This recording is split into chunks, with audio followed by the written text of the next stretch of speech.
Hi viewers, welcome to my channel. இன்னைக்கு நம்ம வந்து விநாயகர் சதுர்த்தியோட ஐட்டம் தான் பார்க்க போகிறோம். இதுக்கு முன்னாடியே நம்ம வந்து கொழக்கட்டை எல்லாமே அப்லோட் பண்ணிட்டோம். இந்த பர்டிகுலர் வீடியோவில் என்ன பார்க்க போகிறோம்னா நெய்யப்பம். அதாவது நம்ம வந்து ரெடிமேடாக எப்படி பண்ணுறது, அரிசி ஊற வச்சு அரைக்காமல் எப்படி நெய்யப்பம் பண்ணுறதுங்கிறத பார்க்க போகிறோம். அதுக்கப்புறம் வந்து பச்சரிசி இட்லி எப்படி பண்ணுறதுன்னு பார்க்க போகிறோம். அதுக்கப்புறம் ஒரு சுண்டல் வந்து நீங்கள் எது வேணால் பண்ணலாம். கருப்பு கொத்துக்குள்ள, வெள்ளை கொத்துக்குள்ள எது வேணால் பண்ணலாம். இந்த 3 ஐட்டமும் இன்றைக்கி நம்ம பார்க்க போகிறோம். ஃபஸ்ட்டு வந்து நம்ம அப்பத்துக்கு வேண்டியதை பார்த்துட்டுருவோம். அப்பத்துக்கு வந்து நான் இங்கே எடுத்துகிட்ருக்கேன். 1 கப்பு மாவு எடுத்துகிட்ருக்கேன். எந்த கப்பில் நீங்கள் மாவு எடுத்துட்டாலும் அதே கப்பில் 1 கப்பை கூட கொஞ்சம் குறைச்சி வெல்லம் எடுத்துகிட்ருக்கேன். வெல்லத்தை வந்து இந்தமாரி கொஞ்சம் பவுடர் பண்ணி வச்சுட்ருக்கேன், கொஞ்சமாக நசுக்கி. அதுக்கப்புறம் ஒரு வாழைப்பழம் எடுத்துகிட்ருக்கேன். நான் எடுத்துகிட்டு இருக்கிற குவான்டிட்டி கிட்டத்தட்ட 120 to 125 கிராம் இருக்கும் நயமா. இதுக்கு நான் வந்து ஒரு வாழைப்பழம் நல்லா பழுத்தது ஒன்று எடுத்துகிட்ருக்கேன். ஏலக்காய் எடுத்துகிட்ருக்கேன், ஏலக்காய் பொடி. நீங்கள் ஏலக்காயும் எடுத்துக்கலாம் வேணா, அதை பவுடர் பண்ணிக்கலாம் எடுத்துகிட்டு. அதுக்கப்புறம் நெய் வச்சுட்ருக்கேன். இப்போ நம்ம என்ன பண்ணப்போ அதுக்கப்புறம் தேங்காய் வேணும். ஒரு 4 to 6 ஸ்பூன். உங்களுக்கு எவ்வளோ லைக்கிங்கோ எவ்வளோ பிடிக்குமோ அவ்வளோ போட்டுக்கலாம் தேங்காய். இப்போ மிக்சியில் வந்து அரிசி மாவை நான் போட்டுக்கிறேன். ஒரு பக்கம் வந்து அடுப்பில் இந்த வெள்ளத்தை வந்து கொஞ்சம் தண்ணி விட்டு ஜஸ்ட் கொஞ்சமாக விட்டால் போகிறோம். ஒரு 2 ஸ்பூன் விட்டால் போகிறோம். அது உருகிறதுக்கு அவ்வளோதான். அதை வந்து உருக வைக்கிறேன் வெள்ளத்தை. இது உருகிட்டு இருக்கட்டும். இப்போ வந்து மிக்சியில் வந்து நான் அரிசி மாவை போட்டுக்கிட்டேன். அதுக்கப்புறம் இதில் வந்து இந்த வாழைப்பழத்தை வந்து இந்த மிக்சியில் பழுத்த வாழைப்பழமாக இருக்கணும். கொஞ்சம் காவட்டாக இருக்கிறது அப்படிலாம் எடுக்கக்கூடாது. அதை வந்து இதில் கட் பண்ணி போட்டுக்கிறேன். நான் ஸ்லைஸாக கட் பண்ணி போட்டுக்கிறேன். ஏன்னா இந்த அரிசி மாவோட சேர்த்து அரைச்சா அது கொஞ்சம் நல்லா அரைப்பட்டுரும். அதுக்காக உங்களுக்கு வேணும்னா தேங்காய் இதுலேயே சேர்த்து போட்டு அரைக்கலாம். இல்லை தேங்காய் வந்து நல்ல இது துருவி அதுக்கப்புறம் அந்த டேரக்டாகவும் கலந்துக்கலாம் மாவில். அது உங்களை பொறுத்தது தான்.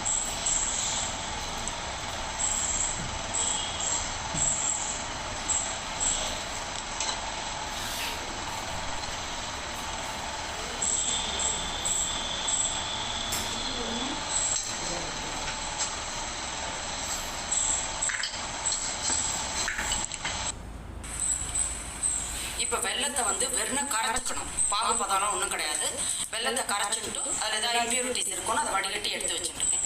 இப்போ நம்ம மிக்சியில் அரைக்கும் போது இது கொஞ்சம் ஆற விடுங்க. வெள்ளத்தோட தண்ணியை மிக்சியில் அரைக்கும் போது உங்களுக்கு தண்ணி தேவையாக இருந்தால் இந்த பாகு தண்ணியை கொஞ்சம் விட்டுக்கலாம். ஆசஸ் நமக்கு தண்ணி ஃபர்தராக கலக்கும்படியாக இருக்கும். உங்களுக்கு வேணும்னா நீங்கள் தண்ணி கொஞ்சோண்டு 1 or 2 டீஸ்பூன்ஸ் விட்டு இதை நல்லா அரைச்சிக்கலாம். இல்லை பாகோட தண்ணியை விட்டு அரைச்சிக்கலாம். இப்போ இதை வந்து மிக்சியில் நல்லா அரைச்சிக்கணும். இப்போ மிக்சியில் அரைச்சின்னு வந்துட்டேன். அதை இந்த பவுலில் எடுத்துக்கிறேன்.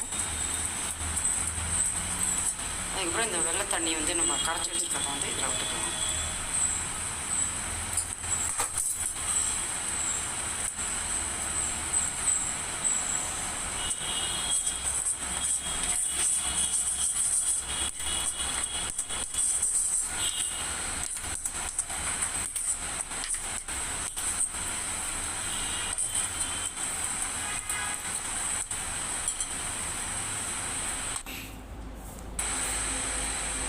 இப்போ வந்து மாவு, வெல்லம், வாழைப்பழம் எல்லாத்தையும் கலந்துட்டேன். இதில் வந்து ஒரு 1/4 ஸ்பூன் உங்களுக்கு எவ்வளோ டேஸ்ட் பிடிக்கும் அதுக்கு ஏற்ற மாதிரி ஏலக்காய் பொடி போட்டிருக்கேன்.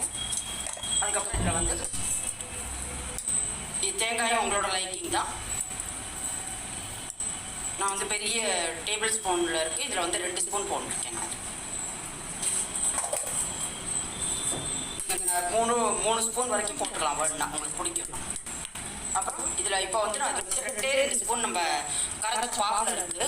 நம்ம இப்போ கொஞ்சம் ஊற வைக்க போகிறோம். அந்த ஊற வச்சோம்னா கொஞ்சம் கெட்டியாகும் முத்துறப்ப. அப்புறம் நம்ம கொஞ்சம் அதை வந்து டைல்யூட் பண்ணிக்கலாம். அதுக்கு வந்து யூஸ் பண்ணிக்கலாம். இப்போ வந்து உங்களுக்கு நெய் வந்து இதில் கொஞ்சம் விட்டுக்கிறேன். நல்லா ஒரு விழுதாக நெய் ஒரு 2 டீஸ்பூன் விட்டுருக்கேன். இது வந்து இப்போ நல்லா மிக்ஸ் பண்ணியாச்சு. இப்போ வந்து நான் என்னென்னா வந்து ரெடிமேட் வந்து கடையில் வாங்கின மாவு வெறும் வரட்டரிசி மாவில் தான் இது பண்ணியிருக்கேன். நம்ம அரிசியை கலைஞ்சி ஊற வச்சு அதெல்லாம் பண்ண வேண்டாம். இன்ஸ்டண்ட்டாக பண்ணுறதான அரிசியோட அப்பம் இது. அதாவது கோதுமை மாவு அப்பம் பண்ணுவோம் இல்லையா, இது அரிசி மாவோடது. ஆனால் நம்ம வந்து ரெடிமேட் மாவில் பண்ணுறோம், அரிசி ஊற வச்சு பண்ணாமல். அரிசி ஊற வச்சு போட்ட அந்த நெய்யப்பம் வந்து என்னோட இதில் நம்ம சேனலில் இருக்குது. கார்த்திகை அப்போ போட்டிருக்கேன். அதையும் நீங்கள் பார்த்துக்கலாம் உங்களுக்கு வேணும்னா. அது வந்து அரிசி ஊற வச்சு அதுக்கப்புறம் அரைச்சி பண்ணது. அந்த இதெல்லாம் இந்த இன்க்ரீடியன்ஸ்லாம் இதே தான். வெல்லம், தேங்காய் இதெல்லாம் அதே தான்.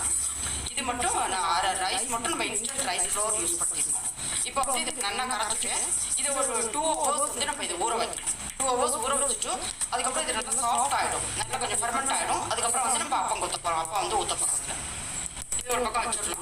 சூடின்னு இருக்கட்டும். இப்போ நம்ம அடுத்தது விநாயகர் சதுர்த்திக்கு விநாயகருக்கு ரொம்ப பிடிச்சமான விசேஷமான பிடிக்குழக்கட்டை எப்படி பண்ணுறதுங்கிறத பார்க்க போகிறோம். இது நான் ஆரம்பத்தில் சொல்ல விட்டுப்படுத்து அந்த ஐட்டமும் இதில் பண்ண போகிறேன். இப்போ இதுக்கு நான் வந்து 1 கப்பு வந்து பதப்படுத்தின மாவு எடுத்துட்டு இருக்கேன். அரிசி மாவு, அதாவது இது ஊற வச்சு ஈரமாக இருக்கிறப்ப, லைட் ஈரம் இருக்கிறப்ப, அதை காய லைட் ஈரம் இருக்கிறப்பே வறுக்கிறது. இதை வந்து கொஞ்சம் லைட்டாக இளஞ்சிவப்பாக வறுத்துக்கணும், லைட்டாக ரெட்டாக வரைக்கும் வறுத்துக்கணும். இதுக்கு நான் என்ன பண்ண போகிறேன், அதே எவ்வளோ 1 கப்பு இது மாவுக்கு 3/4 கப்பு வெல்லம், அதை வந்து 1 கப்பு வந்து பாவு காய்ச்ச போகிறேன். கொஞ்சமாக தண்ணி விட்டால் போதும். இதில் நம்ம தண்ணி கூட குறைச்சிருந்தா பரவாயில்ல, இல்லை நம்ம கிண்டுறப்ப யூஸ் படுத்த போகிறோம். இதுக்கு நீங்கள் வந்து 1/3 கப்பு அந்த மாதிரி விட்டுக்கலாம். வெள்ளம் கரையணும், அவ்வளோதான். கரைஞ்சோன்னா வடிகட்டிக்க போகிறோம். இங்கே வந்து நம்ம மாவு வந்து சிம்மில் வச்சு நல்லா இப்போ லைட் ரெட்டாக வரைக்கும் வறுக்கணும். அப்போ நல்ல வாசனையும் வரும், கலர் சேஞ்ச் ஆகும். அப்போ தான் இந்த குழக்கட்டை வந்து பச்சை வாசனை இல்லாமல் நல்லா இருக்கும். இந்த குழக்கட்டை பொதுவாக நீங்கள் ஏதாவது உங்களுக்கு ஒரு வேண்டுதல் இருந்தால் இந்த மாதிரி இது நிறைவேறினா நான் பிடிக்குழக்கட்டை பண்ணுறேன்னு வேண்டிட்டு பண்ணலாம். இது ரொம்ப சக்தி வாய்ந்தது. இது ரொம்ப விசேஷமான ஒரு ஐட்டம். பிள்ளையார் சதுர்த்திக்கு பண்ண வேண்டியது. நம்மளோட மொத்தம் எல்லாம் கவர் ஆகிடுது. இந்த குழக்கட்டையில் வந்து இது கவர் ஆகலை, பிடிக்குழக்கட்டை. அதனால இதையும் இதில் வந்து கவர் பண்ணுறோம் இந்த வீட்டு. இப்போ மாவை நல்ல இளஞ்சிவப்பாக வறுத்து எடுத்து வச்சுக்கிட்டேன். அப்புறம் வந்து தண்ணி விட்டுறேன். 1 கப்பு தான் தண்ணி விட்டுருக்கேன். 1 கப்பு மாவுக்கு 1 கப்பு தண்ணி விட்டுருக்கேன். அப்புறம் இதில் வந்து ஏலக்காய் போட்டுக்கிறேன்.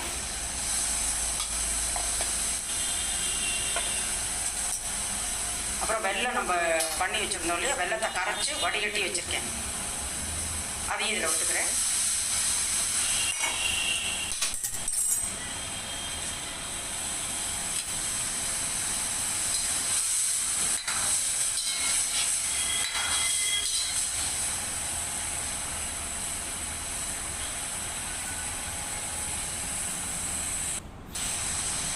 இப்போ தண்ணி கொதிக்க ஆரம்பிச்சுடுச்சு. அது மாவு போடும்போது உங்களுக்கு கஷ்டம் வந்துன்னா சிம்மில் வச்சுக்கோங்க கிண்டுறப்ப.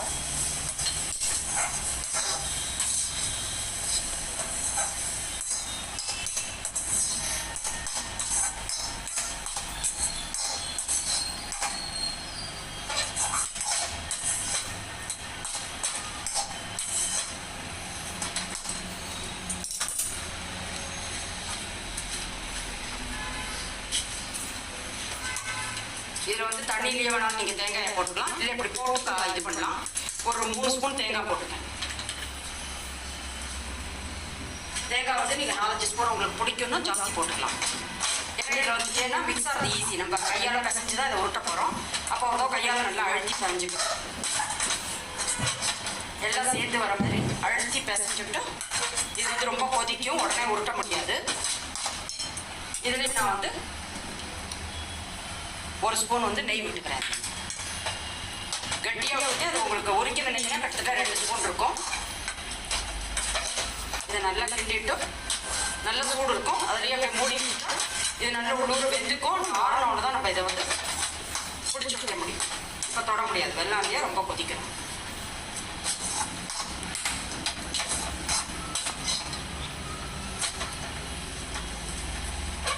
இப்போ எடுத்து இது ஆறட்டும், அதுக்கப்புறம் இது பிடிக்கலாம்.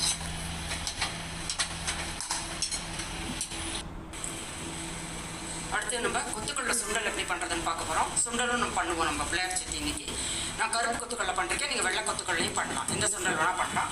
இது வந்து அடுப்பில் இது வந்து கொத்துக்கடலையை வந்து ஓவர் நைட் ஊற வைக்கும், இல்லாட்டி அட்லீஸ்ட் ஒரு 6 to 8 hours ஊற வச்சுட்டு அதுக்கப்புறம் அதில் வந்து நல்லா வாஷ் பண்ணிவிட்டு ஊற வைக்கணும். உங்களுக்கு அந்த தண்ணியில் ஸ்மெல் வரலைன்னா அதே தண்ணியிலேயே வேக விடலாம், இல்லாட்டி தண்ணியை மாற்றிட்டு வேக விடுங்க. வேக விடும்போது உப்பு கொஞ்சம் போடணும். ஒரு 1/4 ஸ்பூன் 1/2 ஸ்பூன் குவான்டிட்டிக்கு ஏற்ற மாதிரி உப்பு கட்டாயம் போடணும். அப்போ தான் அந்த சுண்டல் வந்து உப்பு இறங்கியிருக்கும். அதுக்கப்புறம் துணியோடு மஞ்சப்பொடி வேணுன்னா போட்டு வேக விடலாம். நீங்கள் கொஞ்சோண்டு மஞ்சப்பொடி. அதுக்கப்புறம் இப்போ வந்து நான் கடாயை வச்சுருக்கேன், அதில் வந்து கடுகு போட்டிருக்கேன்.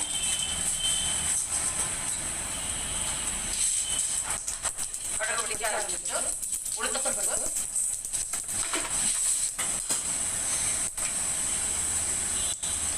அப்புறம் ஒரே ஒரு வத்த மிளகா. நான் சுண்டல் ரொம்ப நிறையா இல்லை குவான்டிட்டி. ஒரே ஒரு வத்த மிளகா, ஒரே ஒரு பச்சை மிளகா கட் பண்ணி வச்சுருக்கேன்.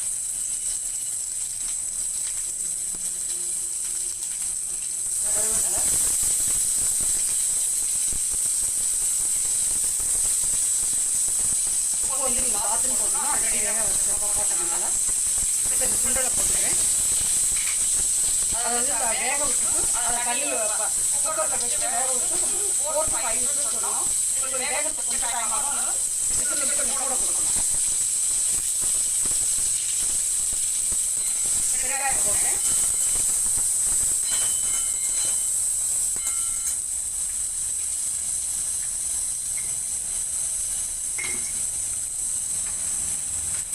கொஞ்சோண்டு சால்ட் போட்டிருக்கேன். அதில் கேரட் போட்டுக்கோங்க. அதுக்கப்புறம் நீங்கள் தேவைக்கு மாட்டோம் டேஸ்ட் பண்ணிட்டு திருப்பி ஆட் பண்ணிக்கலாம். உப்புனா நிறைய போட்டு நம்ம போடுற கஷ்டம் இருக்க முடியாது. இதை வந்து ஒரு 2 நிமிஷம் வந்து வதக்கணும். இது வந்து உங்களுக்கு இன்னொரு வித மசாலா இது போடலைன்னா நம்ம மிளகா, கொத்தமல்லி விதை, கடலைப்பருப்பு இந்த 3 கொத்தமல்லி விதை வந்து நீங்கள் கொஞ்சம் ஒரு 2 ஸ்பூன் போட்டுக்கலாம். கடலைப்பருப்பு 1 ஸ்பூன் 1.5 ஸ்பூன் போட்டுக்கலாம். அதுக்கப்புறம் மிளகா வந்து குவான்டிட்டி ஆஃப் ஃபுட்டில் கேட்குற மாதிரி 3 நாளாக போட்டு அதை வந்து ட்ரை ரோஸ்ட் பண்ணி கொஞ்சம் எண்ணெய் ரோஸ்ட் பண்ணி அதை வந்து பவுடர் பண்ணி வச்சுக்கலாம். அதையும் இதில் போடணும். அதுவும் போட்டு ஈஸியாக இருக்கும். எந்த இது வேணாலும் நீங்கள் எது பிடிச்சதோ இது வந்து நல்லா வதக்கிட்டோம்.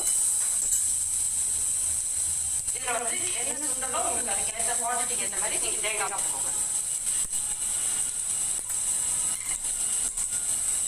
நான் வந்து ஒரு 2 to 3 ஸ்பூன் வரைக்கும் எடுத்துருக்கேன்.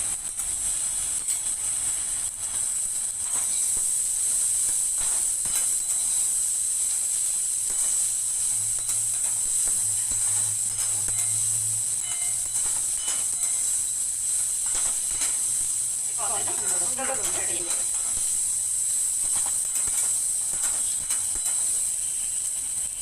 இப்போ பிள்ளையார் சதுர்த்தியோட அடுத்த நைவேத்தியம் இது வரலட்சுமி நோம்பன்னைக்கும் பண்ணுவா. பச்சரிசி இட்லி. இந்த பச்சரிசி இட்லிக்கு நான் 3 கப்பு பச்சரிசி எடுத்துட்டேன். அதே கப்பால் 1 கப்பு உளுந்து எடுத்துட்டேன். இது ரெண்டையும் தனித்தனியாக வாஷ் பண்ணிவிட்டு ஊற வைக்கணும். அட்லீஸ்ட் ஒரு 4 ஹவர்ஸ்க்கு ஊற வைக்கணும். சில சமயம் வந்து மிக்சியில் வந்து உங்களுக்கு பச்சரிசி கொஞ்சம் அரைப்படாது. அதனால் நீங்கள் என்ன பண்ணலாம், நல்லா கொதிக்கிற தண்ணியை வந்து ஊற வைக்கிறதுக்கு யூஸ் பண்ணிக்கலாம் பச்சரிசிக்கு மட்டும்.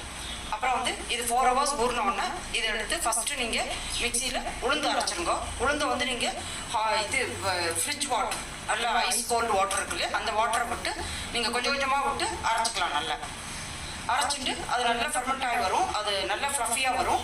அதுக்கப்புறம் வந்து அதை 2 கோர்ஸில் அரைங்கும். அதாவது வந்து ஒரே மிக்சியில் வழியே போட்டு 3/4 போடுவோம்னா அரையாக போட்டு அரைச்சா அது நல்லா உப்பிண்டு வரும். அழகாக நல்லா உபரி வரும்.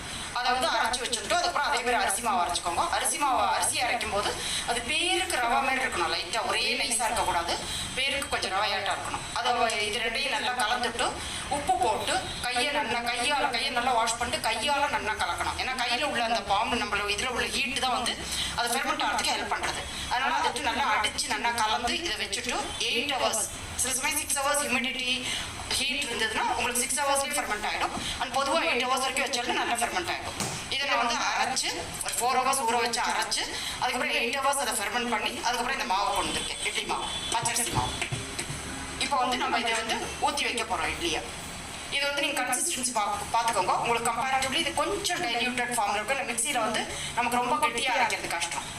அதனால நீங்கள் பார்த்துட்டு தண்ணி விடணும். தண்ணி ஆல்ரெடி கொஞ்சம் தண்ணியாக இருக்குன்னா அதில் தண்ணி விட்டுறக்கூடாது. ரொம்ப இட்லி சப்பையாக போயிடும்.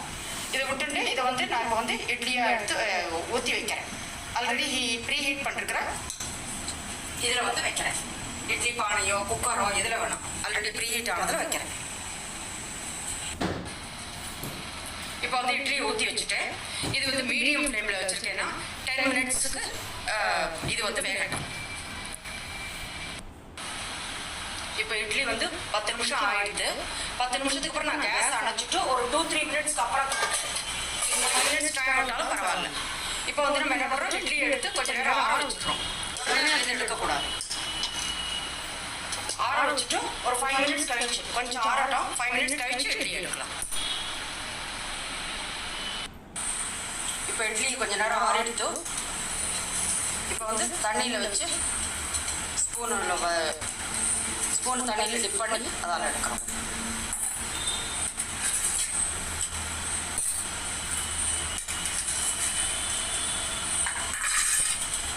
இட்லி ஆயிருக்கு. இது பச்சரிசி இட்லி எப்படி சாஃப்டாக இருக்குன்னு பாருங்க. உள்ள காமிக்க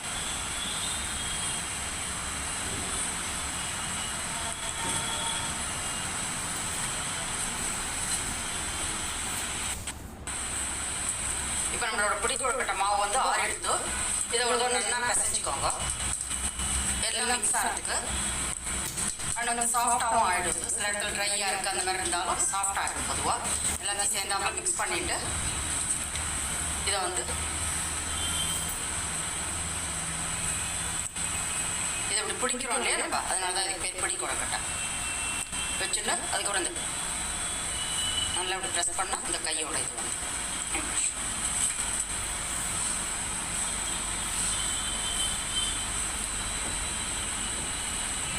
சைஸ் வந்து சின்னது ஒன்று பிடிச்சி காமிச்சிருக்கேன். இந்த கையில் விரலை அப்படி 4 அமுத்தினா அந்த விரலோட இம்ப்ரெஷன் வரும்.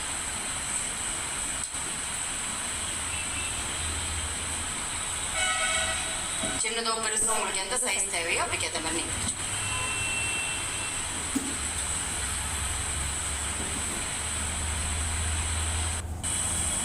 பிடி கொழுக்கட்டையை பிடிச்சி வச்சாச்சு. இதை வந்து ப்ரீ ஹீட் பண்ண குக்கரில் ஒரு பிளேட்டில் வந்து இதை வைக்கிறேன். வாழையில இருந்தால் நீங்கள் வாழையில வச்சு வைக்கலாம். இது ஆல்ரெடி ப்ரீ ஹீட் வாட்டர், அதில் இதை வச்சுருக்கேன். அப்புறம் இந்த குக்கரை மூடிட்டு 7 மினிட்ஸ் வெந்தால் போதும்.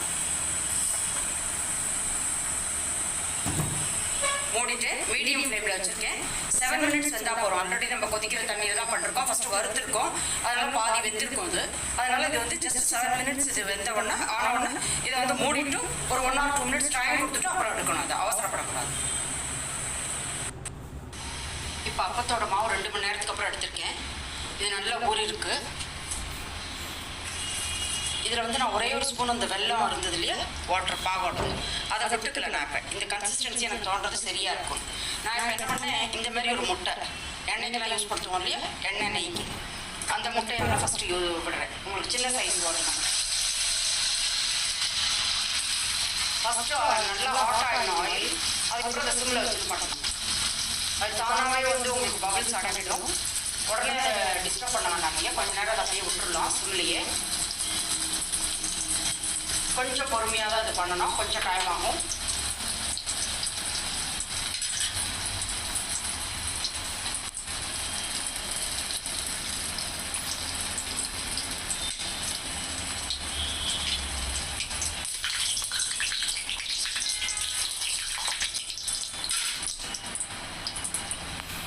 ஆயில் கொஞ்சம் ஹாட் ஆகிடுது ஜாஸ்தியாக, அதனால லைட்டாக கலர் சேஞ்ச் ஆகிருப்பாங்க. இப்போ இன்னொரு பக்கம் இதுவும் பபிள்ஸ் அடங்கும். நீங்கள் ஒன்றொன்னா போட்டு எடுத்தால் உங்களுக்கு ப்ராப்ளமே வராது. 2 போட்டால் சில சமயம் சேர்ந்துட்ட மாதிரி ஆகிடும். நல்லா ஒன்றொன்னா போட்டு எடுக்கலாம்.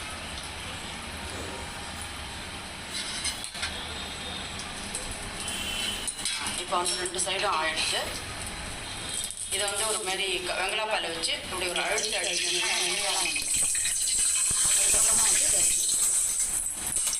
இந்த இது காமிச்சு இந்த கரண்டி இருக்குல்ல, பச்சடி கரண்டியா என்ன சொல்வேன், இது எடுத்து வேணா ஊற்றலாம்.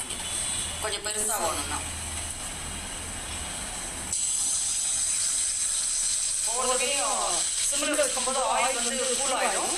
அதை ஆஃப் பண்ண வச்சுட்டு திருப்பி சிம்மில் வச்சுட்டு அப்புறம் போடும்போது ஆயில் ஆட் இருக்கணும். அதுக்கப்புறம் சிம்மில் வச்சுக்கணும். அந்த ஹீட்லேயே அது ஆயிலே இருக்கும். கொஞ்சம் டைம் கொடுத்து எடுக்கணும். அவசரப்பட்டு உடனே திருப்பக்கூடாது. மாவாக இருக்குல்லையே வெள்ளம் உங்களுக்கு உள்ள ஹீட்டில் போட்டால் உடனே மெல்ட் ஆகிடும். அதனால் அப்படியே ஈஸிக்கும். அதனால வந்து கொஞ்சம் டைம் கொடுக்கணும்.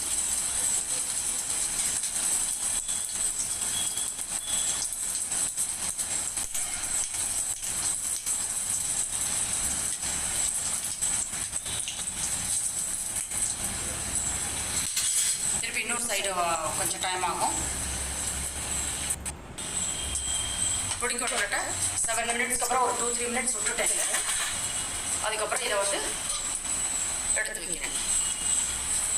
இது நல்லா வந்துடுத்து 7 மினிட்ஸில். நல்ல ஏலக்காய் நெய் வாசனையோடு நல்ல வாசனை அடிக்கிறது.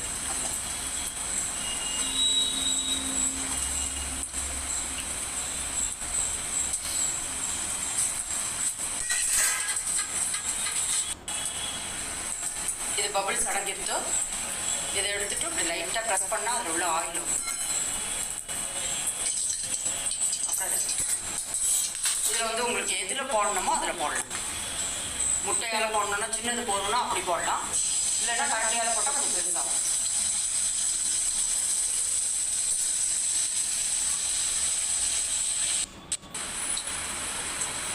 இப்போ வந்து விநாயகர் சதுர்த்திக்கு நமக்கு என்னென்ன ஐட்டம் என்னென்ன விட்டு போச்சோ, சுண்டல், பொடி கொழுக்கட்டை, பச்சரிசி இட்லி, அப்பா என்ன டிஃப்ரென்ஸ்னா முன்னாடியே நம்ம இப்போ நம்ம சேனலில் இருக்குது. இது வந்து அது வந்து ஊற வச்சு போட்டிருக்கோம் அரிசி மாவை. இது வந்து ஸ்டோர் பாட் ஃப்ளோர்லேருந்து பண்ணி போட்டிருக்கோம். அதோடது இது ரெண்டுத்துலேயுமே நான் வந்து பொடி கொழுக்கட்டை இது ரெண்டுத்துலேயுமே வந்து 1 கப்பு அரிசிக்கு 3/4 கப்பு வெல்லம் சொல்லியிருந்தேன். உங்களுக்கு வேணும்னா யாருக்கா திதிப்பு ஜாஸ்தி பிடிக்கணும் நீங்கள் 1 போட்டுக்கலாம். 3/4 வந்து உங்களுக்கு கரெக்டாக இருக்கும் ஸ்வீட் நல்லா. சில பேருக்கு வந்து ரொம்ப திதிப்பு பிடிக்கும்னா ஈக்குவலாக போட்டுக்கலாம். மற்றபடி இது எல்லா ரெசிபியும் உங்களுக்கு வந்து ரொம்ப யூஸ்ஃபுல்லாக இருக்கும் விநாயகர் சதுர்த்திக்கு. இதோட நீங்கள் ஒரு பாயசமும் வச்சுக்கணும். நீங்கள் வந்து பருப்பு பாயசம் வச்சுக்கலாம், தேங்காய் பாயசம் வச்சுக்கலாம், எது வேணால் வச்சுக்கலாம்.